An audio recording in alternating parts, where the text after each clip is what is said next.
Chapter 1. The Enigmatic Invitation. The frost clung to the windows of Hercule Poirot's flat in Whitehaven Mansions, like delicate lace on a wedding veil.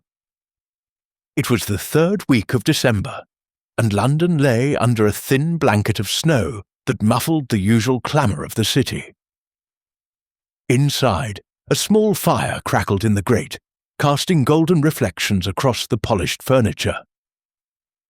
Poirot sat in his favourite armchair, legs crossed, a cup of thick, sweet tisane balanced perfectly on the saucer in his hand. He was, as always, impeccably dressed.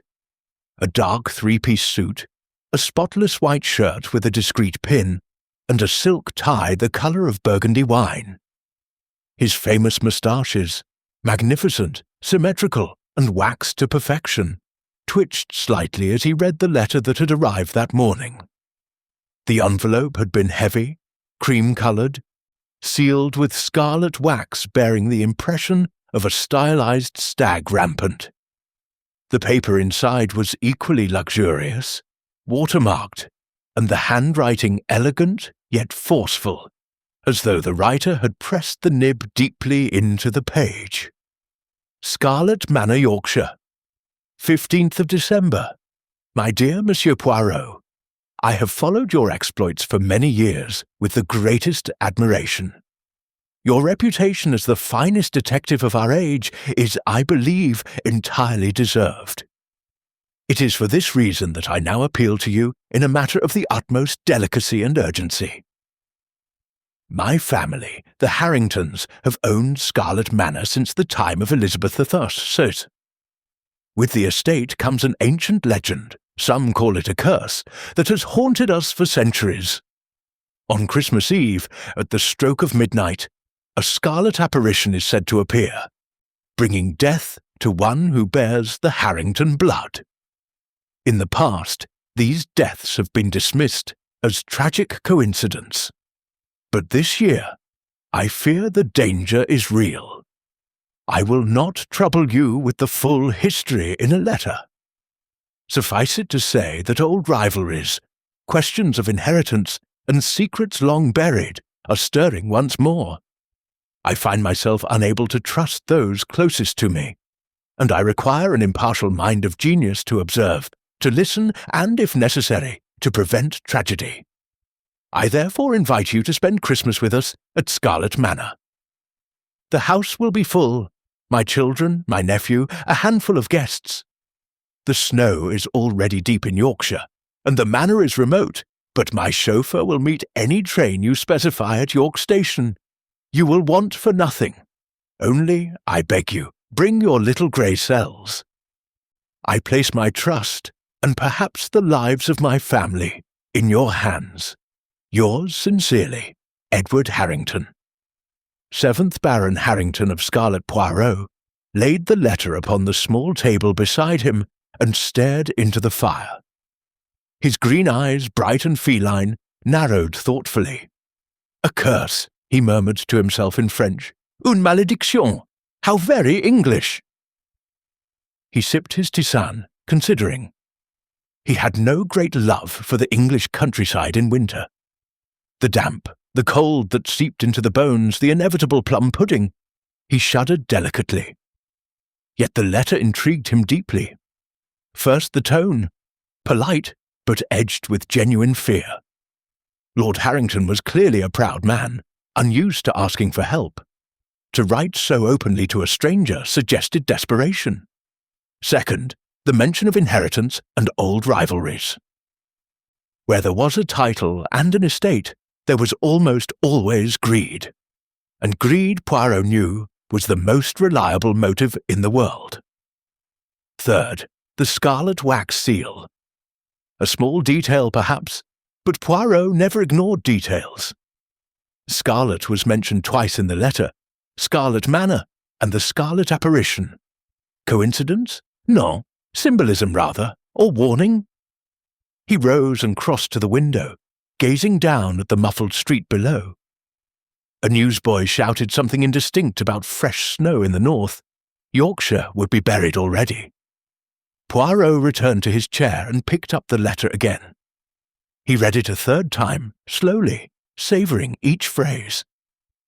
Then, with a small sigh of satisfaction, he had made his decision. He reached for his writing case. He wrote swiftly, his script small and precise. Whitehaven Mansions, London, 18th December. My lord, I am honoured by your invitation and touched by the confidence you place in me. It will be my pleasure to accept. I shall arrive on the 23rd of December. Please inform your chauffeur to meet the 2:15 train from King's Cross to York. I remain, with anticipation, your obedient servant, Hercule Poirot. He blotted the letter carefully, folded it, and sealed it with his own green wax. Then he rang the bell for George, his impeccable valet. "George," he said when the man appeared, "we are going to the country for Christmas, to Yorkshire. You will pack my warmest undergarments, my fur-lined gloves, and the new overcoat with the astrakhan collar. Also, the silver-backed brushes and the eau de cologne. One must maintain standards, even in the face of ancient curses." George permitted himself the ghost of a smile. "Very good, sir. Will there be much snow?" "Much," said Poirot grimly, "and perhaps blood upon it." George raised an eyebrow, but said nothing. He had served Poirot long enough to know that such pronouncements were not to be taken lightly. That evening, Poirot dined lightly, consommé, a sole meunière, a small glass of sauterne, and retired early. He dreamed, unusually for him, of a vast manor house wrapped in snow, its windows glowing red like fresh wounds. In the dream, a clock struck midnight, and somewhere a woman screamed. He awoke before dawn, calm and alert. The scream, he told himself, had been only imagination. Yet the feeling lingered, a prickle at the base of his neck, the instinct of the hunter who senses danger on the wind. On the morning of the 23rd, wrapped in his magnificent overcoat and carrying a small valise, Hercule Poirot boarded the train for York. The carriage was warm, the seat comfortable. He ordered a cup of chocolate from the attendant and settled back to watch the city give way to frost-whitened fields. As the train thundered north, Poirot turned his mind once more to the letter. Who, he wondered, would he find at Scarlet Manor? A frightened old man? Scheming heirs? A ghost in scarlet robes? He smiled a little, stroking his moustache. "Mon ami," he whispered to the empty compartment. "Hercule Poirot does not believe in ghosts, but he believes very much in murderers who hide behind them." Outside the window, the snow began to fall again, thick silent flakes that covered the world in white. And far ahead, hidden among the Yorkshire moors, Scarlet Manor waited beneath a leaden sky. Chapter 2. Arrival in the snowbound estate. The train pulled into York Station with a long, weary sigh of steam. Hercule Poirot stepped down onto the platform, his patent leather shoes crunching on a thin layer of frozen snow. The air was sharp enough to cut the lungs, and the sky hung low and iron-grey, heavy with the promise of more snowfall. A porter hurried forward to take his valise, but Poirot waved him away with a polite murmur. He preferred to keep his own possessions close.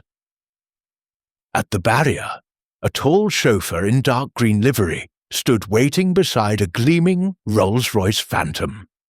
On his cap was the same scarlet stag emblem that had sealed Lord Harrington's letter. "Monsieur Poirot?" the man asked, touching his peaked cap. "His lordship sent me. Name's Briggs. Car's warm. Sir." Poirot inclined his head graciously. "Enchanté, Briggs. Lead on." The drive north took nearly 2 hours. Once beyond the city, the road narrowed and climbed into the moors. Snow lay thick on either side, unbroken except for the occasional dark scar of a stone wall or the skeletal branches of a lone tree. The rolls glided smoothly, but even its powerful engine laboured when the gradient steepened. Briggs drove in silence, his gloved hands steady on the wheel. Poirot, wrapped in his magnificent overcoat, watched the landscape with interest. "Tell me, Briggs," he said at last, "how long have you served the Harrington family?" 23 years, sir, since I was a lad." "And the present Lord Harrington?" "His lordship's a good master. Fair, but troubled these days." "Troubled by the old stories, perhaps." Briggs glanced in the rearview mirror, then returned his eyes to the road. "Some say stories, sir. Some say more. I keep my own counsel." Poirot smiled faintly. "A loyal servant. Useful if one knew how to read the silences." At last, the car turned between two tall gateposts topped with weathered stone stacks. A long avenue of ancient beeches, their branches bowed under snow, led towards the house.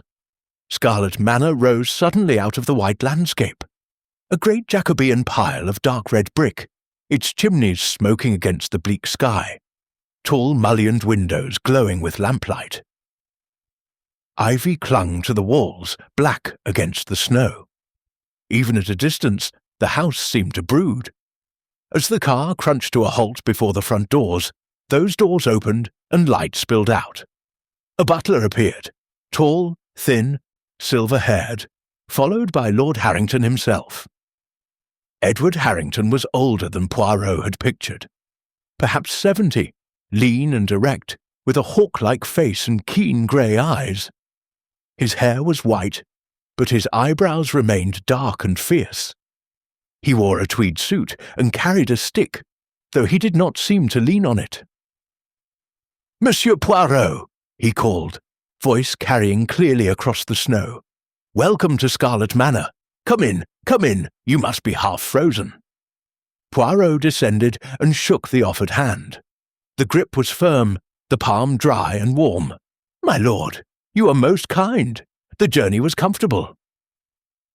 Harrington led him up the stone steps into a vast entrance hall panelled in dark oak.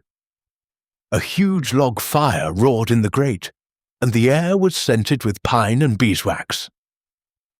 Above the fireplace hung a portrait of a 17th-century Harrington in scarlet velvet, one hand on the hilt of a sword. "My ancestor Sir Giles," Harrington said, following Poirot's glance. "He began the family tradition of dying, inconveniently, but forgive me, I keep you standing. Fenwick will show you to your room. Dinner at 8. We dress, I'm afraid, but nothing too formal." The butler bowed and led Poirot up a broad staircase lined with more ancestral portraits. The upper corridor was long and dimly lit by electric sconces, made to look like candles. Their footsteps were muffled by a thick Turkey carpet, the colour of dried blood. "Your room, sir," Fenwick said, opening a heavy oak door. "Fires lit, hot water in the jug. If you require anything, ring." The bedroom was spacious and warm, with a four-poster bed hung in dark green damask. A fire crackled cheerfully. On a table by the window stood a decanter of whisky, a soda siphon, and a small silver dish of crystallized ginger. Someone had remembered his preferences from a newspaper interview years ago. Poirot was touched. He unpacked with care, hanging his dinner jacket and laying out his patent shoes. Then he stood at the window. From here he could see the snow-covered gardens falling away toward a frozen lake, and beyond that the endless white moors. No other house was visible. Scarlet Manor was indeed isolated. At 8 o'clock precisely, Poirot descended. The drawing-room was already occupied by half a dozen people standing or sitting around another blazing fire. Conversation paused as he entered. Lord Harrington performed introductions with old-fashioned courtesy. "My daughter, Mrs. Clarissa Wade, a handsome woman in her 40s. elegantly dressed in black velvet, with tired eyes and a nervous smile. My son and heir, Captain Richard Harrington. A tall, bronzed man of about 35, recently invalided out of the army. He walked with a slight limp and regarded Poirot with frank curiosity. My nephew, Mr. Geoffrey Harrington. Younger, perhaps 30, with a thin, clever face and restless hands. He wore a red cummerbund that struck Poirot as a shade too bright. Miss Diana Lloyd, Clarissa's companion. A quiet young woman with intelligent brown eyes and a direct gaze. And Dr. Marcus Trevithick, our local physician and an old friend of the family. A stout, genial man in his 50s, with a neat beard and gold-rimmed spectacles. There were 2 others, an elderly dowager, Lady Forrester, a distant cousin who appeared half asleep in an armchair, and a young man introduced as Mr. Julian Kane, Richard's friend from the regiment, on convalescent leave. Drinks were pressed upon Poirot, champagne cup he accepted with pleasure, and small talk flowed. The curse was not mentioned. Instead they spoke of the weather, the difficulty of getting servants these days, the latest London plays. Yet beneath the politeness Poirot sensed currents. Clarissa watching her brother Richard with something like resentment. Geoffrey drinking rather quickly. Diana Lloyd quietly observant. Dinner was announced. They processed into a long dining room lit by candles and silver candelabra. The table gleamed with crystal and old silver. A vast Christmas tree stood in one corner, decorated in crimson and gold. The food was excellent. Clear soup, pheasant with chestnut stuffing, a flaming plum pudding brought in to polite applause. Throughout the meal, Poirot observed. Lord Harrington presided with quiet authority, but twice Poirot caught him glancing toward the tall windows, as though expecting something to appear in the darkness beyond. Richard was charming but tense, Clarissa brittle, Geoffrey sarcastic. Only Dr. Trevithick seemed entirely at ease. After the ladies withdrew, port was passed. Geoffrey raised the subject at last. I say, Uncle, you've brought in the famous detective. Does that mean you really believe the old ghost is going to walk this year? A sudden silence fell. Lord Harrington's face hardened. I believe in taking precautions, Geoffrey, nothing more. Richard laughed shortly. Precautions against a ghost in a red cloak? Come, father. We're not children. Some of us are not so sceptical, Clarissa said sharply from the doorway. She had returned unnoticed. Grandmother died on Christmas Eve, remember? And great-uncle Roderick before her.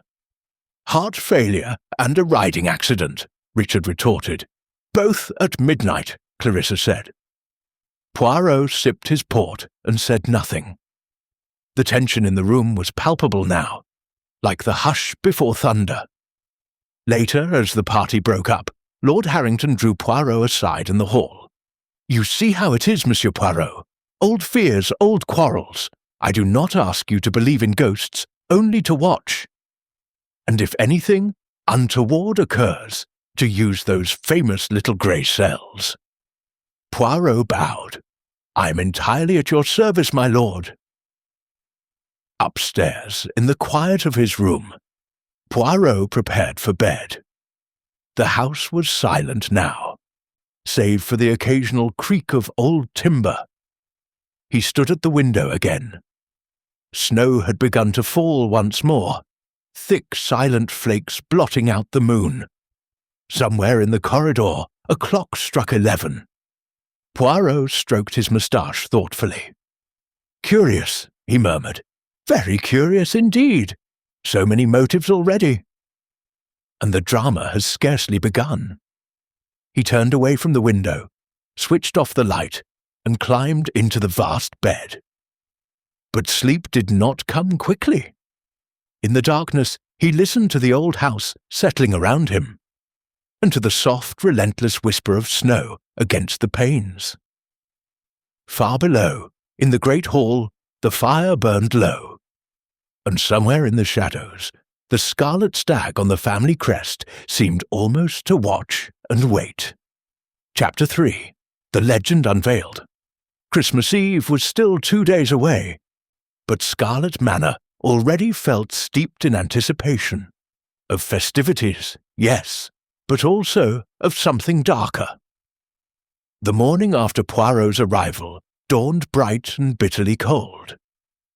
Sunlight glittered on the fresh snow, turning the moor into a blinding expanse of white.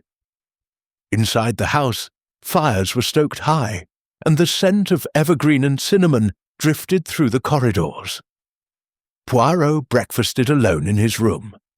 A perfectly poached egg, thin toast soldiers, and coffee strong enough to satisfy even his exacting standards.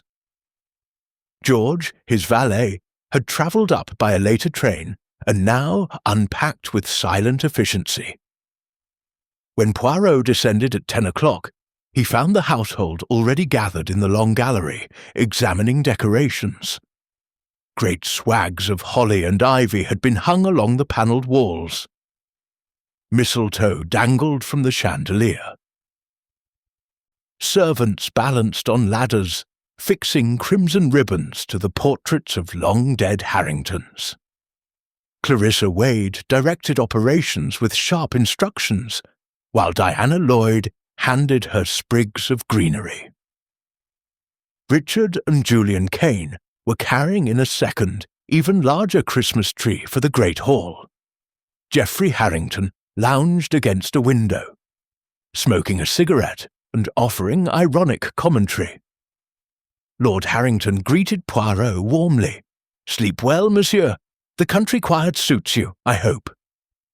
"Admirably, my lord. The silence here is complete. One hears oneself think." Harrington gave a short laugh. "That may prove useful before we are done." The day passed in a blur of traditional preparations.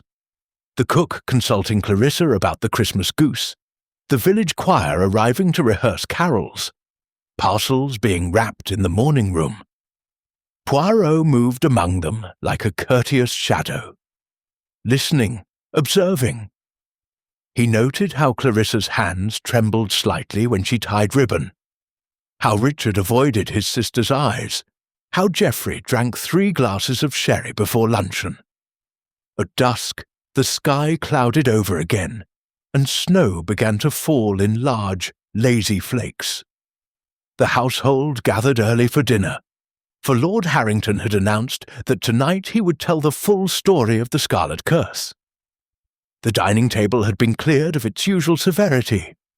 Branches of candles burned, and bowls of red roses, forced in the greenhouse, glowed like drops of blood against the white damask cloth. They took their places. Poirot found himself seated between Diana Lloyd and Dr. Trevithick. Across the table, Geoffrey was already filling his glass. When the pheasant had been served and the servants withdrawn, Lord Harrington laid down his knife and fork. The room quieted. "I promised Monsieur Poirot the history of our family affliction," he began, voice steady but grave. "It is not a tale we tell lightly, but since he is here at my invitation, he deserves to know the whole." He leaned back, eyes fixed somewhere beyond the candle flames. "In 1588, Sir Giles Harrington, whose portrait you saw in the hall, returned from the defeat of the Spanish Armada laden with gold and honours. Among his prizes was a ruby of extraordinary size and colour, said to have been taken from a Spanish galleon. The stone was cut into the shape of a stag's head and set into a gold brooch. Sir Giles named it the Scarlet Heart, but the ruby carried a curse, or so the story goes. A dying Spanish captain swore that whoever wore the jewel unjustly would meet death at midnight, bathed in scarlet. Sir Giles laughed. He wore the brooch openly. On Christmas Eve of that same year, Sir Giles hosted a great feast here at the manor. At midnight, the clock struck, the candles flared, and Sir Giles was found in this very room, slumped across the table, his white ruff soaked scarlet with blood. No wound was discovered. The ruby brooch had vanished. A log cracked in the grate. Clarissa gave a small, involuntary shiver. The brooch reappeared 25 years later, Harrington continued, on the breast of Sir Giles's son, who wore it proudly at his own Christmas feast. Again, at midnight, he died in the same manner. Blood upon his linen, no mark upon his body. The jewel disappeared once more. Since then, every second or third generation, a Harrington has died at midnight on Christmas Eve. Always the head of the family, or the heir. Always the blood appears as if from nowhere. The brooch is sometimes seen beforehand, glimpsed in a mirror, or lying on a table, only to vanish again. My own father died thus in 1899. My grandmother in 1874. The pattern is unmistakable. Silence fell. Outside, the snow whispered against the windows. Richard broke it with a forced laugh. Father, really? Apoplexy, heart failure, perhaps even poison, though God forbid. But a curse? A ghost in scarlet robes carrying a magical ruby? It's medieval nonsense. Yet the deaths continue, Clarissa said quietly, and always at midnight. Dr. Trevithick cleared his throat. As a medical man, I must agree with Richard. Spontaneous hemorrhage is rare, but not impossible. Extreme fear, high blood pressure. Fear of what? Geoffrey interrupted, voice sharp with sherry. A family ghost that bleeds people to death. Come now, Doctor. You examined Great-Uncle Roderick yourself. You told us then there was no natural explanation. Trevithick shifted uncomfortably. I said the cause was obscure. That is not the same as supernatural. Diana Lloyd spoke for the first time, her voice low. Has anyone ever seen the apparition? Lord Harrington nodded slowly. Servants have reported glimpses over the years. A figure in scarlet moving through the corridors at night. My father claimed to have seen it the week before he died. A hooded shape, carrying a red glow at its breast. Poirot, who had listened without interruption, now leaned forward. Tell me, my lord, the brooch itself, has it ever been recovered permanently? Never. It appears, it disappears. The family searched for generations. Some believe it is hidden within the walls of the house itself. And these deaths, always on Christmas Eve? Always. Poirot stroked his moustache thoughtfully. And this year, you fear the pattern will repeat. Harrington met his gaze steadily. I am 70 years old, Monsieur Poirot. Richard is my heir. Clarissa's son is only 12 and away at school. Geoffrey stands next in line after Richard. The three of us bear Harrington blood most directly. Yes, I fear. Richard pushed back his chair abruptly. This is morbid rubbish. I refuse to sit here listening to ghost stories as though we were children round a campfire. He strode from the room. Julian Kane hesitated, then followed his friend. Clarissa's eyes filled with tears. Richard refuses to believe because he is afraid to believe. Geoffrey raised his glass in mock toast. To the Scarlet Ghost, then. May it choose wisely. Lord Harrington's face darkened. That is enough, Geoffrey. The remainder of the meal passed in strained silence. When the ladies withdrew, the men lingered only briefly over port before dispersing. Poirot excused himself early, pleading the wish to examine the library. In reality, he wished to think. He walked slowly along the portrait gallery, pausing before Sir Giles Harrington. The painted eyes stared down with arrogant confidence. At the throat gleamed the painted ruby, deep crimson, almost black in the lamplight. "Interesting," Poirot murmured. "A jewel that appears and vanishes, deaths without wounds, blood that flows from nowhere, and always at midnight, when all the house is awake or sleeping lightly." He continued to the library, a handsome room lined with leather-bound volumes and warmed by another great fire. He selected a volume of local history at random and settled into an armchair. But his mind was elsewhere. Motives were already forming. Richard, brave soldier, impatient heir, might wish his father's death to come sooner. Clarissa, embittered, perhaps by the knowledge that her son would inherit only if both her father and brother died. Geoffrey, clever, dissolute, in need of money if the gossip Poirot had overheard from a housemaid was true. And the brooch itself, valuable beyond price if real. A tempting prize for someone willing to stage a haunting. Yet the deaths stretched back centuries. Coincidence? A secret passed down through the generations, or something more sinister? A clock in the hall struck 10. Poirot closed the book and rose. As he left the library, he paused. For a moment, he thought he heard footsteps overhead. Soft, deliberate footsteps in a part of the house that should be empty. He looked up at the shadowed ceiling, head tilted like a bird. "Already the game begins," he whispered to himself. "But Hercule Poirot is here now, and he does not believe in curses, only in men and women who hide behind them." Snow continued to fall outside, thick and silent. Somewhere in the old house, a door closed softly, and the candles in the gallery flickered as though a cold breath had passed. Chapter 4. Shadows at Dusk. The following day, Christmas Eve, brought a brief and treacherous thaw. Water dripped from the eaves of Scarlet Manor, and the snow on the drives turned to slush.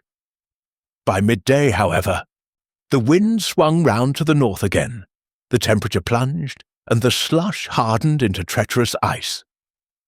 The moor disappeared behind a curtain of fine, driving snow. No one would leave the manor now, nor could anyone reach it. Poirot spent the morning in the library, ostensibly reading a volume of Yorkshire folklore, but in truth watching the household through the half-open door. Servants hurried past with armfuls of logs. Clarissa Wade flitted from room to room, arranging bowls of red-berried holly. Richard and Julian Kane tramped in from an abortive walk, cheeks whipped raw by the wind. Geoffrey Harrington remained invisible until luncheon, when he appeared pale and heavy-eyed, smelling faintly of brandy. After the meal, Poirot retired to his room to think. He sat before the fire, hands steepled, eyes half-closed. The legend had been told, the tensions laid bare. Now he waited for the first small ripple that would reveal the deeper currents. It came sooner than he expected. At 4 o'clock, as the short winter afternoon faded into dusk, a scream rang out, high, sharp, unmistakably feminine. It came from the east wing, where the guest bedrooms lay. Poirot was on his feet in an instant. He strode swiftly along the corridor, passing Dr. Trevithick emerging from his own room and Diana Lloyd hurrying from the staircase. Together they reached the source. The door to Lady Forrester's bedroom stood open. Inside, the elderly dowager sat bolt upright in an armchair, one hand pressed to her bosom, staring at something on the dressing table opposite. Clarissa arrived breathless behind them. "Aunt Evelyn, what is it?" Lady Forrester pointed a trembling finger. "There, on the table. It wasn't there this morning. I swear it." All eyes turned. Upon the polished mahogany dressing table lay a brooch, a large ruby cut into the shape of a stag's head, set in antique gold. The stone caught the lamplight, and seemed to pulse like a living coal, deep scarlet, almost black at its heart. The Scarlet Heart. Poirot moved forward smoothly, placing himself between the brooch and the others. "Permit me," he murmured. He took a clean handkerchief from his pocket and carefully lifted the jewel. It was heavy, cold to the touch, and undeniably real. The gold setting was worn with age, the ruby flawless. "Mon Dieu," whispered Clarissa. "It's the curse. It has come again." Diana Lloyd's face was pale but composed. "How did it get here?" "That," said Poirot, "is precisely what we must discover." He turned to Lady Forrester. "Madame, you are certain this was not here earlier?" "I had my maid turn out the room this morning. The table was bare except for my silver brushes. I sat down for a rest at 3 o'clock, dozed a little, and when I woke, there it was." Dr. Trevithick examined her pulse. "Shock only, I think. A little brandy, perhaps." While the doctor tended to the old lady, Poirot questioned the maid who had been summoned. She swore the room had been empty of any such object. She would have noticed a jewel of that size. Poirot then conducted a quiet but thorough search of the bedroom. No secret panels, no concealed cupboards. The window was fastened tight against the storm. Snow had drifted undisturbed against the sill outside. The chimney was far too narrow for any human passage. He wrapped the brooch carefully in his handkerchief and slipped it into his pocket. "I will keep this safe for the present," he announced. "Now, mesdames et messieurs, let us consider alibis, not for murder, you understand, but for the placing of an object." They gathered in the drawing-room, where a footman had just lit the lamps against the early darkness. Lord Harrington listened gravely to the account, his face ashen. "The brooch has appeared before deaths," he said quietly.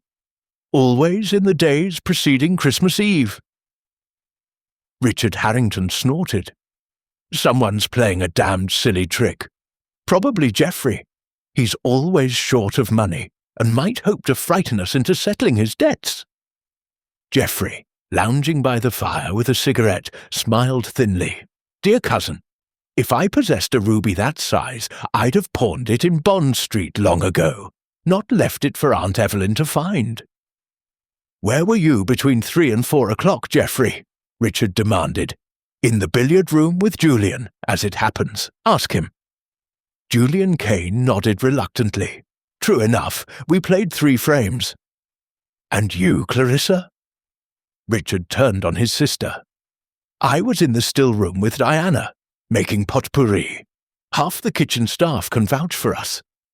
Lord Harrington raised a hand. "Enough. Accusations achieve nothing. Monsieur Poirot, what do you make of it?" Poirot stood before the fire, small and neat, turning the wrapped brooch over in his hands. "Several possibilities present themselves," he said. "First, the supernatural, which I do not accept. Second, that someone in this house placed the brooch deliberately, either as a cruel jest or to create fear. Third, that someone from outside entered unseen, which the weather and the isolation render impossible. Therefore, we deal with a person inside these walls. The brooch was placed between 3 and 4 o'clock. Lady Forrester dozed. The corridor was quiet. Many of you were occupied elsewhere, yet not all." He paused, letting the silence stretch. "The placing of the jewel is a warning, perhaps, or a distraction. It tells us that the game has begun in earnest. From now on, no one should be alone after dusk. Doors should be locked, and at midnight, particularly tomorrow midnight, we must all be vigilant." Clarissa gave a small, involuntary cry. "Tomorrow is Christmas Eve. Precisely." Dinner that evening was a strained affair. The great chandelier blazed, but shadows seemed to cling to the corners of the room. Conversation faltered and died. Even the popping of champagne corks when the pudding was brought in sounded unnaturally loud. Afterward, the ladies retired early. The men lingered over port, but no one was in the mood for lingering. By 10 o'clock the house grew quiet. Poirot, however, did not retire. He sat in the library with a single lamp burning, the brooch before him on the desk. He examined it minutely with a pocket lens, the setting, the tiny hallmarks, the faint scratches of centuries. It was genuine, beyond doubt. And yet, at 11 o'clock, he rose and moved silently through the darkened house. He checked that the outer doors were bolted. Fenwick had seen to it. He noted which bedroom doors stood ajar, which windows showed cracks of light beneath. On the first-floor landing, he paused. From the east wing came the faint sound of weeping. Clarissa, perhaps? From Richard's room, the low murmur of men's voices, the captain and Julian Kane talking late. Poirot continued to the west wing, where his own room lay. As he passed Geoffrey Harrington's door, he noticed it stood slightly open. A thread of light showed. He hesitated, then tapped softly. "Entree," came Geoffrey's voice, slurred with drink. Poirot stepped inside. Geoffrey sat at a small table, a half-empty whiskey bottle before him, staring at a pack of playing cards laid out for patience. "Couldn't sleep either, Monsieur Poirot?" he asked with a crooked smile. "Sleep is for the innocent, monsieur, or the very tired." Geoffrey laughed shortly. "Then I qualify on neither count." He gestured to the bottle. "Join me." "Non, merci. But I will sit a moment." Poirot took the opposite chair. For a time neither spoke. At last Geoffrey said, "You don't believe in the curse, do you?" "I believe in human greed, monsieur, and in human fear. Both are powerful motives." Geoffrey turned a card. The Queen of Hearts, Scarlet, and mocking. "Then you think one of us will try to kill Uncle Edward tomorrow night? Or Richard? Or me?" "I think," Poirot said gently, "that someone wishes us to believe the curse is real. And that belief itself may be the weapon." Geoffrey's hand shook slightly as he laid down the Queen. Outside, the wind howled around the eaves, driving snow against the windows like frantic fingers trying to get in. Midnight approached. Somewhere in the old house, a clock began to chime the 3 quarters. Poirot rose. "Bonne nuit, monsieur. Lock your door." He left Geoffrey staring at the cards and returned to his own room. There he placed the wrapped brooch in his locked valise, undressed methodically, and climbed into bed. But he did not sleep. He lay in the darkness, eyes open, listening to the storm and to the older, deeper silence of the house itself. And in the blackness of the corridor outside his door, something moved, soft as a scarlet shadow, silent as a curse waiting to strike. Chapter 5. Midnight Whispers and Clues. Christmas Eve arrived like a held breath. The storm that had raged for days finally eased, leaving the world outside Scarlet Manor buried under a deep, unnatural silence. No wind stirred the snow-laden branches. No bird called across the frozen moor. The sky remained low and leaden, as though the very air pressed down upon the house. Inside, the atmosphere was no less oppressive. Servants moved on hushed feet. Conversations began and died abruptly. Even the crackle of the great Yule log in the hall seemed subdued. Lord Harrington had ordered that all the family and guests remain within the central part of the house after dark. No wandering into remote wings, no solitary walks in the snow. Poirot approved the precaution, though he knew it could not entirely prevent what was coming. The day passed in uneasy rituals.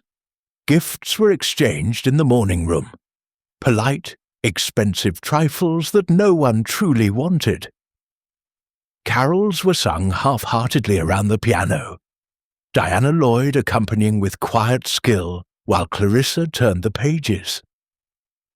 Richard and Julian Kane played a desultory game of billiards.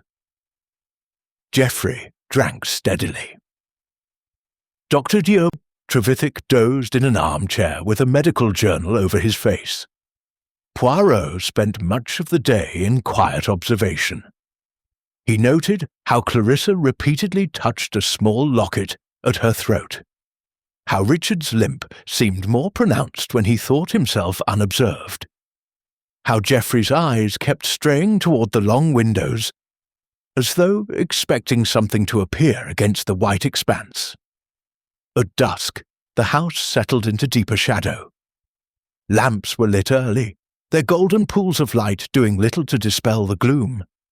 Dinner was served at 7. Roast goose, flaming brandy sauce, the traditional trimmings. Lord Harrington carved with steady hands, but his face was drawn. After the meal, the party gathered in the great hall around the Yule log. A tall clock in the corner ticked with ponderous authority. Midnight was only 4 hours away. Poirot had placed the scarlet heart brooch in a small leather case locked inside his valise, but its presence seemed to haunt the room nonetheless. No one mentioned it directly, yet every conversation circled back to the curse. At 10 o'clock, Clarissa excused herself, pleading a headache. Diana accompanied her upstairs. Lady Forrester had retired immediately after dinner. One by one, the others drifted away. Julian to write letters, Dr. Trevithick to his room for a pipe, Geoffrey muttering about needing air despite the cold. Only Lord Harrington, Richard and Poirot remained before the dying fire. "I have arranged for us all to gather here at 11:30, Harrington said quietly. "No one will be alone when the clock strikes 12. "A wise precaution," Poirot agreed. "Though I confess, my lord, I do not expect the curse to strike precisely at midnight. That would be too theatrical, even for an English ghost." Richard gave a short, humourless laugh. "Then what do you expect, Monsieur Poirot?" "I expect human ingenuity, Captain, and human desperation." At 11, the household reassembled as instructed. Clarissa returned pale but composed. Diana supported Lady Forrester down the stairs. Geoffrey appeared last, his eyes slightly unfocused. Dr. Trevithick carried a black medical bag, at Harrington's request. They arranged themselves in a rough circle, chairs drawn up around the fire, the great clock looming behind them. Servants had been dismissed to their own quarters with strict orders to lock doors. Conversation was fitful. Someone suggested cards, but no one had the heart for it. Clarissa embroidered nervously. Richard stared into the flames. Geoffrey nursed a whisky. At 20 minutes to 12, Poirot rose quietly and moved to examine a large oil painting that hung above the mantel. A 17th-century winter scene of Scarlet Manor itself, snow-covered, with tiny figures skating on the frozen lake. He studied it intently, head tilted, hands clasped behind his back. "Interesting," he murmured. The others paid little attention until Clarissa gave a sudden gasp. She was staring at the painting over Poirot's shoulder. "Look, there in the corner!" All heads turned. In the lower right of the canvas, where before there had been only shadowed snow, a patch of scarlet now gleamed, fresh, wet-looking, as though paint had been newly applied. It formed the unmistakable shape of the stag's head ruby. Richard sprang up. "What the devil?" He reached the painting in 2 strides, Poirot stepping aside. Richard touched the scarlet mark cautiously with one finger. It came away red and wet. "Blood," he said hoarsely. "Fresh blood." A collective shudder ran through the room. Lady Forrester whimpered. Clarissa pressed both hands to her mouth. Lord Harrington rose slowly. "The curse," he whispered. "It has marked the house again." Geoffrey laughed, a high, unnatural sound. Or someone's playing the devil's own trick with a paintbrush. But his face was white. Poirot alone remained calm. He produced his handkerchief and carefully wiped Richard's finger clean, then took a sample of the substance from the canvas itself. "Permit me," he said. He examined it closely, then touched the tip of his tongue to the handkerchief. "Not blood," he announced quietly. Every eye fixed upon him. "It is paint, oil paint, vermilion mixed with a little crimson lake, applied very recently, still quite wet." Richard stared. "Then someone in this room," Poirot finished gently, "or someone who knew we would gather here tonight. The painting was chosen deliberately. It is visible to all, yet high enough that a tall person might reach it unnoticed in the confusion of arranging chairs." He turned to face them. "Let us be logical. The paint was not there at dinner. Fenwick dusted the mantel this afternoon. Therefore, it was applied between 7 o'clock and now. Many of us have been in and out of the hall. Opportunity existed. But why? To frighten, to reinforce belief in the curse, to create panic at the crucial hour." The clock began to chime the quarter hour. 3 musical notes, then silence. Clarissa's voice shook. "But who would do such a thing?" "That, madame, is what Hercule Poirot intends to discover." He moved to the painting again, examining the frame and the wall behind. His small gloved hands probed delicately. Suddenly, he paused. "Ah!" With careful fingers, he extracted something from behind the heavy gilt frame. A single long dark hair. He held it to the lamplight. "A woman's hair, I think. Fine, straight, dark brown." Clarissa's hand flew instinctively to her own dark curls. Diana Lloyd's hair was lighter, almost auburn in the firelight, Lady Forrester's white as snow. But Clarissa's was the exact shade. I don't understand," Clarissa stammered. "It could be anyone's. Servants dust there." "Possible," Poirot agreed, "yet curious, n'est-ce pas?" Richard rounded on his sister. "Clarissa, did you—" "No," she cried. "I swear it." Lord Harrington laid a restraining hand on his son's arm. "Enough. We will not accuse each other like cornered animals." The clock whirred softly, preparing for midnight. Poirot returned to his chair, the hair now tucked into an envelope. "Observe," he said calmly, "the painting has been marked. Fear has been sown. Now we wait for the final stroke. But Hercule Poirot tells you this. There will be no supernatural death tonight. The curse is a mask, and behind it is a human face, greedy, frightened, perhaps desperate." He looked around the circle, meeting each pair of eyes in turn. "And that person is here, among us, listening to every word." A log collapsed in the grate, sending up a shower of sparks. The clock began to strike midnight, 12 deep measured notes that seemed to vibrate through the very bones of the house. No one moved.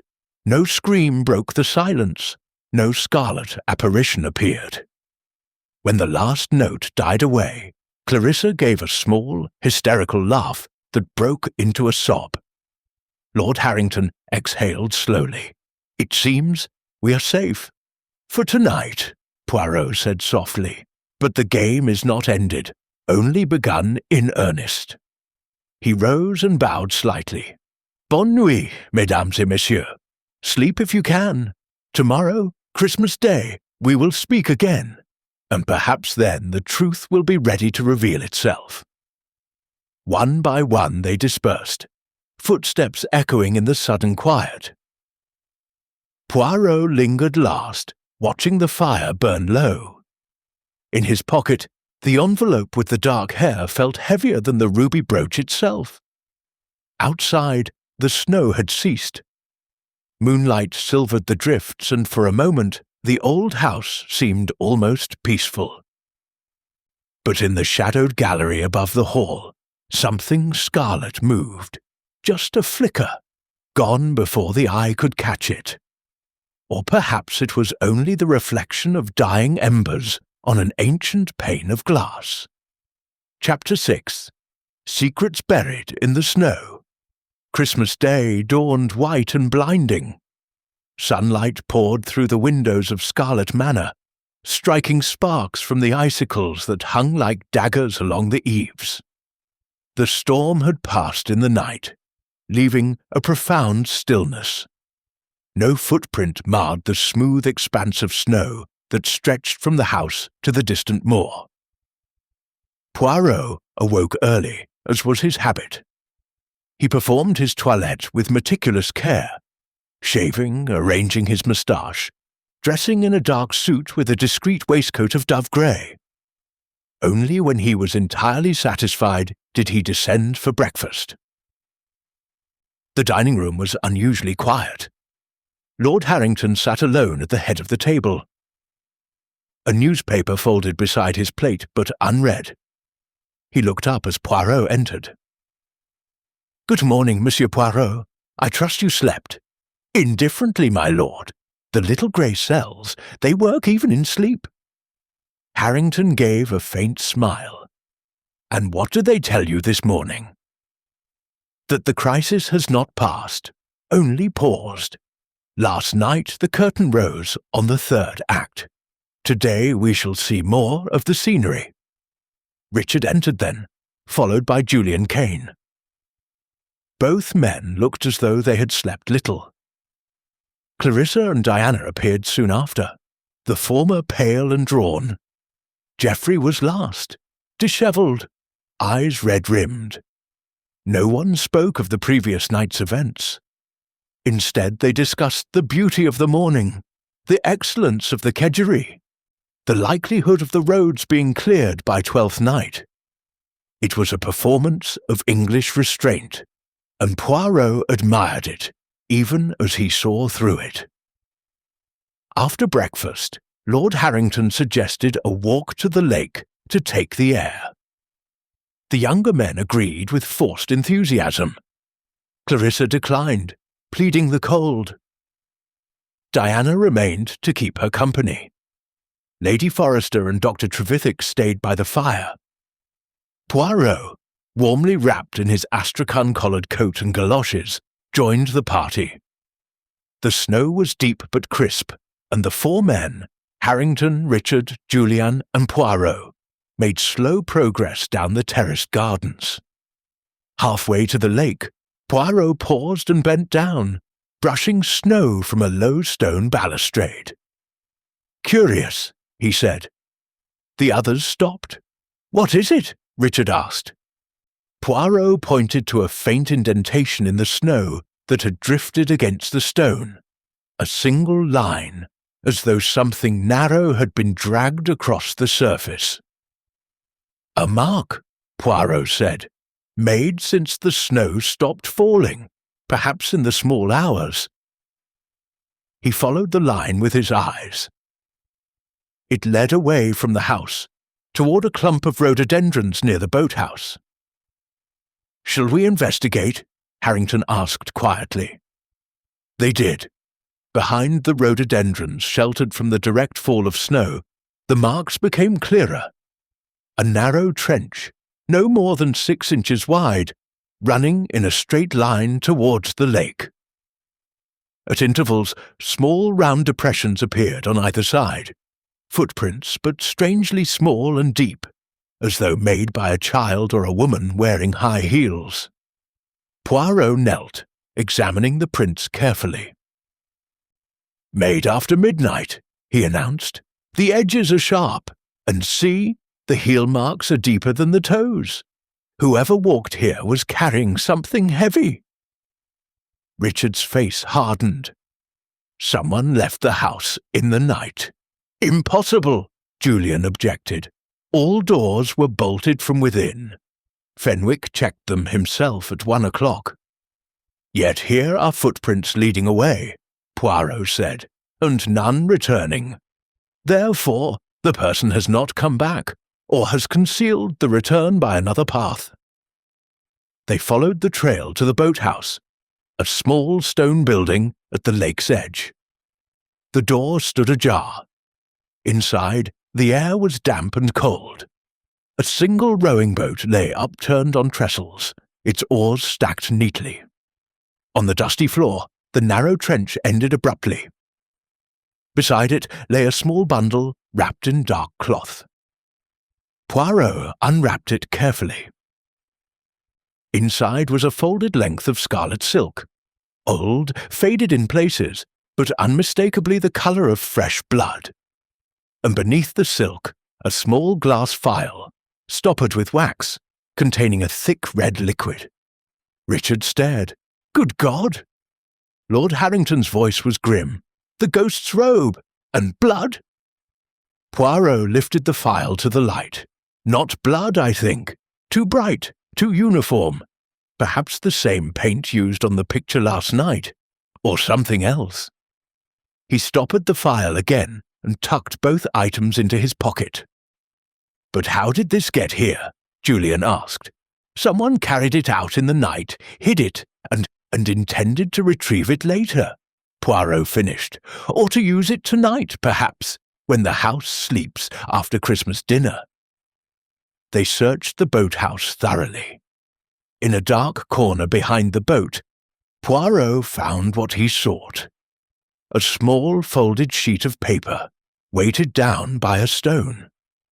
He unfolded it carefully. It was a rough sketch map of the manor's ground floor, with certain rooms marked in red ink.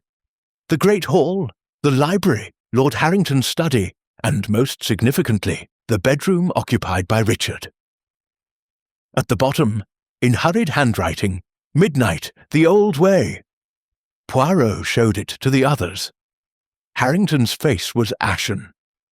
"The old way, an ancient passage bricked up centuries ago. My father showed it to me when I was a boy. It runs from the cellars to the west wing." Richard swore under his breath. "Then someone knows of it. Someone plans to use it tonight." Poirot folded the map and placed it with the other items. "We return to the house," he said decisively, "and we say nothing for the moment." On the walk back, the sun climbed higher, dazzling on the snow. But the warmth in the air was deceptive. Beneath the surface crust, the drifts remained deep and treacherous. In the afternoon, Poirot requested a private word with Lord Harrington in the library. He laid out the discoveries, the footprints, the scarlet cloth, the phial, the map. Harrington listened in silence, his hawk-like face grim. "So the curse is a sham," he said at last. "A murderous sham. Precisely. Someone wishes you, or perhaps your son, dead, and uses the old legend to cover the crime.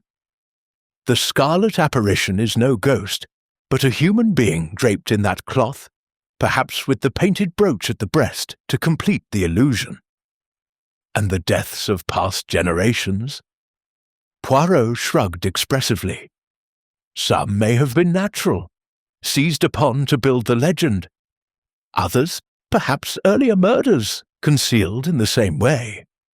The pattern is too convenient." Harrington stared out at the white gardens. "Then tonight," Poirot interrupted gently, "we will set a trap. But first, I must ask you something delicate. The inheritance. Tell me precisely how it stands." Harrington hesitated, then spoke. "The title and entailed estate go to Richard, then to Clarissa's son. But the bulk of my personal fortune, some $400,000, is unentailed. In my present will, it is divided equally between Richard and Clarissa. Geoffrey receives a small legacy. But if both Richard and my grandson were to predecease me, the money would pass to Clarissa alone. And if Clarissa also—" He stopped. "Then to Geoffrey," Poirot finished softly. Harrington nodded. "Motives enough for several," Poirot murmured. Yet the footprints were small. A woman's, perhaps, or a slight man's. He stood at the window, hands behind his back. One thing puzzles me still. The brooch itself. Genuine, ancient, priceless. Why risk leaving it in Lady Forrester's room? Why not a clever fake? Perhaps, Harrington said slowly, because the murderer needed us to believe utterly in the curse. A fake might have been detected. Possible. Or perhaps the brooch must appear and disappear as part of the ritual. Twilight fell early on Christmas Day. The house glowed with lamplight. Dinner was magnificent. Turkey, flaming plum pudding, champagne. But the party was subdued. No one lingered afterward. By 10 o'clock, most had retired. Poirot, however, remained active. With Lord Harrington's permission, he examined the cellars. Guided by the old man's memory, they found the bricked-up archway behind stacked wine bins. The mortar was old, but several bricks showed fresh scratches, as though recently probed. "Someone has located it," Harrington whispered. Poirot nodded. "Tonight we wait." They returned upstairs. Richard and Julian were persuaded to join the vigil in the Great Hall. Dr. Trevithick insisted on being present, medical bag in hand. At 11:30, the 5 men sat in darkness by the dying fire, lamps extinguished. Only the faint glow of embers lit their faces. Midnight approached. The house was utterly silent. Then, softly, from the direction of the west corridor, a faint creak. Then another. Footsteps. They came closer, slow and deliberate, muffled by carpet. A door opened somewhere, closed. Richard's hand moved toward the service revolver he had brought down at Poirot's suggestion. Poirot laid a restraining finger on his arm. "Wait!" A shape appeared in the doorway of the hall. A tall figure draped in scarlet, hooded, a red glow pulsing at its breast like a beating heart. It moved with eerie silence, gliding rather than walking. Clarissa's scream echoed suddenly from upstairs. The figure hesitated, then turned toward the staircase. "Now!" Poirot cried. Richard and Julian sprang forward. The scarlet figure whirled, but Richard was faster. He seized the hooded shape, dragging it into the hall. The hood fell back. Beneath it was the white, terrified face of Diana Lloyd. Chapter 7. The Scarlet Confrontation. The great hall seemed to hold its breath as Richard Harrington pinned the struggling figure to the floor. The scarlet silk robe pooled around Diana Lloyd like spilled blood. The glowing heart at her breast was revealed to be the genuine ruby brooch, cunningly fixed to a small electric torch switched to red and pulsing faintly to mimic life. Diana's face, usually so composed, was twisted with terror and defiance. Her dark hair had come loose from its pins, and the brown strands matched exactly the one Poirot had found behind the painting. Lord Harrington stepped forward, his voice trembling with shock. "Miss Lloyd, why?" Richard released her but stood guard, revolver in hand. Julian Kane hovered nearby, ready to assist. Dr. Trevithick knelt briefly to check that Diana was unharmed, then retreated, shaking his head.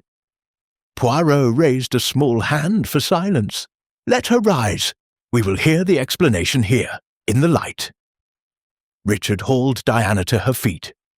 She stood swaying, clutching the torn hood in white-knuckled fingers. Tears streaked her cheeks, but her eyes burned.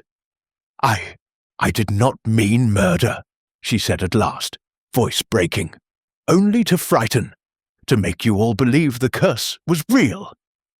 Clarissa appeared at the top of the stairs, wrapped in a dressing gown, eyes wide. "Diana! You screamed!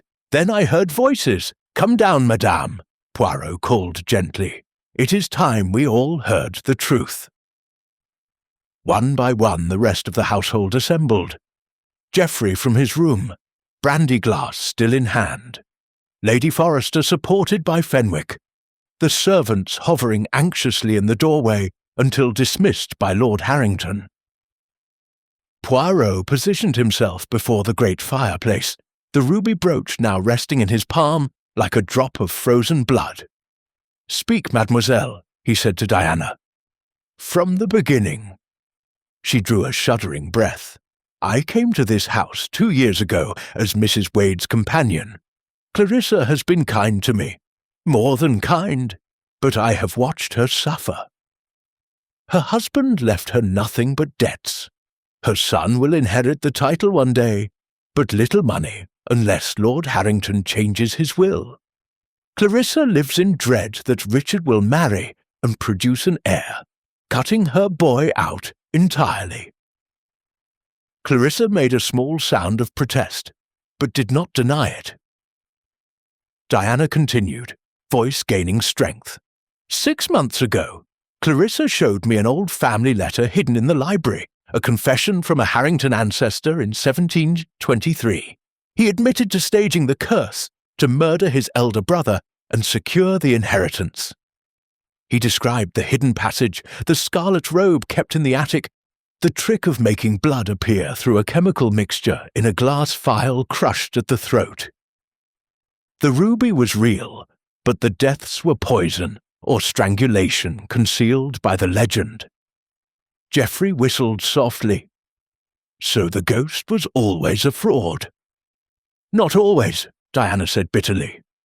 "Some generations believed their own myth and died naturally. Others used it. Clarissa and I thought, if the curse seemed to return this Christmas, Lord Harrington might alter his will in fear, leaving everything to Clarissa and her son. We needed only to terrify, not to kill." Poirot's eyes gleamed, and so the plan was born. Mademoiselle Lloyd, young, agile, clever, would play the ghost. The brooch, hidden for centuries, was rediscovered by you in a secret drawer in the muniment room. You placed it in Lady Forrester's room to begin the terror. You painted the stag's head on the picture with vermilion from the still room. You carried the robe and the phial to the boathouse under cover of darkness, using a pair of Clarissa's narrow-heeled boots to make the footprints. Diana nodded miserably. "I meant to retrieve them today, but the thaw froze again, and the snow was too deep. Tonight I used the old passage. Clarissa left the cellar door unlocked for me. I intended only to appear on the landing, let Clarissa scream, let you all see the ghost, then vanish back through the passage. The fear would do the rest." Richard's face was thunderous. "You might have killed my father with fright." "I watched his heart tonic," Dr. Trevithick interjected quietly. "He is stronger than you think, Captain." Lord Harrington spoke at last, his voice heavy. "And the hair behind the painting?" Diana gave a broken laugh. "My own. I climbed on a chair to reach the frame. It must have caught." Poirot turned to Clarissa. "And you, madame? You knew of this?" Clarissa's hands twisted together. I agreed to the plan. I was desperate. My son's future." She broke off, tears spilling. "But I never wished harm, only security." Silence fell, broken only by the settling of the Yule log. Geoffrey drained his glass and set it down with a click. "Well, uncle, you have your ghost, a very human one. What now?" Lord Harrington looked suddenly old. "Now, we decide what mercy looks like. No one has died. The law would call this conspiracy, perhaps attempted fraud, but scandal would destroy us all." He turned to Poirot. "Monsieur, you were brought here to prevent tragedy. Tragedy has been prevented. What do you counsel?" Poirot considered, twirling the ruby between finger and thumb. "The brooch is priceless, my lord. It belongs to the family. The robe and the file. Destroy them. The passage. Brick it up again, this time forever. As for these two ladies, he glanced at Clarissa and Diana. A scare has been administered, but not only to you. They too have lived in terror these past days, waiting for discovery. He paused. Let them go. Send Mademoiselle Lloyd away with a generous settlement. Enough to begin a new life far from here. Madame Wade remains with her son, but perhaps with a clearer understanding that greed is the true curse of this house. Clarissa lifted her head, eyes searching her father's face. Lord Harrington sighed deeply. It shall be as Monsieur Poirot advises. Clarissa, you will receive an increased allowance at once. Enough for your son's education and your comfort. But the will stands. Richard is my heir. Richard inclined his head, the anger slowly leaving his face. Diana sank into a chair, sobbing quietly. Clarissa went to her, placing an arm around her shoulders. Poirot addressed the room at large. And so the Scarlet Midnight Christmas curse ends, not with blood, but with confession. The ghost is laid, let it remain so. He placed the ruby brooch on the mantel beneath Sir Giles Harrington's portrait. In the firelight, the stone glowed once, like a warning or perhaps a promise, then settled into dull red. Upstairs, a clock struck 1. Christmas Day was already fading. Lord Harrington raised a trembling hand. To bed, all of you. Tomorrow we shall celebrate what is left of the season, as a family. One by one they dispersed. Diana was escorted to her room by Clarissa. Richard and Julian banked the fire. Geoffrey refilled his glass, but drank sparingly now. Poirot lingered last with Lord Harrington. You are generous, my lord. I am tired, Monsieur Poirot, tired of secrets. You have given me back my house and my children without bloodshed. That is worth more than rubies. Poirot bowed. Then I take my leave in the morning. The little grey cells require rest, and London calls. Harrington clasped his hand. You will always have a welcome at Scarlet Manor. Poirot smiled faintly. Perhaps, but without curses, I hope. He ascended the great staircase. At the landing, he paused, looking back. The ruby on the mantel caught a final spark from the embers and threw a scarlet reflection across the hall, like a fleeting ghost saying farewell. Then the fire sank into darkness, and the house slept at last. Chapter 8. Dawn of Truth. Christmas morning had passed into afternoon by the time Hercule Poirot descended the grand staircase of Scarlet Manor for the last time. Sunlight slanted through the tall windows, striking rainbows from the prisms in the chandelier, and turning the snow outside into a field of diamonds. The house, which only hours before had seemed to crouch beneath the weight of centuries of fear, now stood bathed in quiet light, as though a long fever had finally broken.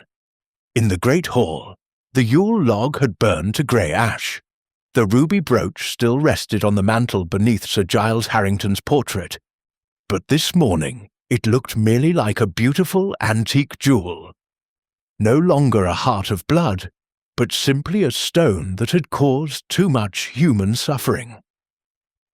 Lord Harrington awaited Poirot at the foot of the stairs, dressed for travel in a heavy overcoat. Beside him stood Richard and Clarissa, both subdued but composed. Diana Lloyd was nowhere to be seen. She had left at first light in the Rolls-Royce with Briggs at the wheel, a cheque for a generous sum in her reticule and instructions never to return to Yorkshire. Clarissa had embraced her companion at the door without words. Some things were better left unspoken. You leave us already, Monsieur Poirot? Harrington asked, extending his hand. The train from York departs at 2 o'clock, my lord. and Hercule Poirot, he prefers punctuality. Richard stepped forward. "We owe you more than we can ever repay, sir. You saved us from ourselves." Poirot inclined his head graciously. "I saved you from a ghost that was never a ghost, Captain. The rest you must do yourselves. Families, they are like gardens. Left untended, the weeds of greed and resentment will always grow." Clarissa spoke for the first time, her voice soft but steady. "I have learned that lesson, monsieur. My father has promised me security for my son without the need for theatrics. I shall not forget." Geoffrey Harrington appeared from the library doorway, a little pale but sober. He carried a small parcel wrapped in brown paper. "I'm off to London myself this evening," he said. "Thought I'd give this to you, Uncle, before I go." He handed the parcel to Lord Harrington. "Found it in the attic when I was helping Fenwick clear the old passage. Seems it belongs to the house." Harrington unwrapped it carefully. Inside was the ancient scarlet robe, faded, moth-eaten in places, but unmistakable. Beside it lay the empty glass phial and a yellowed sheet of paper, the 1723 confession Diana had mentioned. Harrington looked at it for a long moment, then carried the bundle to the cold hearth. He laid the robe upon the stones, placed the phial and the confession atop it, and struck a match. The dry silk caught at once, curling and blackening in the flames that sprang up anew. They watched in silence until nothing remained but ash. "There," Harrington said quietly, "the ghost is burned at last." Poirot nodded approval. "A fitting end. Fire purifies." Fenwick appeared to announce that the car was ready. Briggs stood at the open front door, breath pluming in the cold air. The drive had been partially cleared. Fresh snow glinted beyond. Poirot took his leave with characteristic courtesy. Handshakes, bows, a murmured Joyeux Noël, even though the day was nearly spent. Lord Harrington accompanied him to the threshold. As Poirot settled into the warm interior of the Rolls, Harrington leaned in. "One last thing, monsieur. The brooch, Sir Giles's scarlet heart. I have decided it shall go to a museum in York, on permanent loan. Let it be admired as a jewel, not feared as a curse." "A wise decision, my lord. Beauty without terror, that is the true spirit of Christmas." The car moved off smoothly, crunching down the avenue between the snow-laden beeches. Poirot looked back once. The family stood clustered in the doorway, three figures silhouetted against the warm light of the hall. They raised their hands in farewell. As the manor dwindled behind the falling snow, gentle flakes again, soft as forgiveness, Poirot leaned back against the leather seat and permitted himself a small sigh of satisfaction. The case had been simple in the end. Greed disguised as superstition, fear feeding upon itself across generations. Yet how many families, he reflected, carried their own hidden curses, secrets whispered in attics, resentments nursed in drawing rooms, inheritances that poisoned long before any will was read. The moors rolled past, white and empty. Far ahead, smoke from the York train rose into the pale sky. Poirot stroked his magnificent moustache and smiled. "Human nature," he murmured to himself, "always the same. And always, thanks to the good God, Hercule Poirot is there to arrange the little grey cells and bring order out of chaos." The car reached the station with time to spare. Poirot descended, valise in hand, and boarded the London train.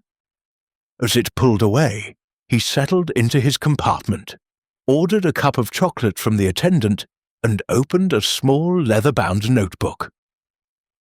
On the first blank page he wrote, in his neat, precise script, Case of the Scarlet Midnight Christmas Curse, Scarlet Manor, Yorkshire, December 1925. Motive: financial insecurity masked as supernatural terror.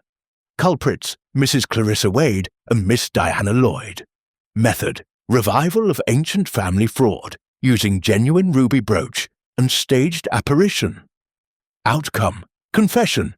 Curse destroyed. Family reconciled. He closed the book with a snap, replaced it in his pocket, and turned to watch the winter landscape slide past. Outside, the snow continued to fall, covering the old tracks, softening the harsh lines of the world. By the time the train reached London, the north would be wrapped in white silence again. But at Scarlet Manor the fires would burn bright, the doors would stand open to guests without fear, and the Harringtons would gather for many more Christmases. Scarlet only in holly berries and cheerful ribbons, midnight only the peaceful hour. When the house slept secure, the curse was ended, and Hercule Poirot, detective of international renown, traveller through storms both literal and human, allowed himself the smallest of contented smiles as the train thundered south toward the lights of home.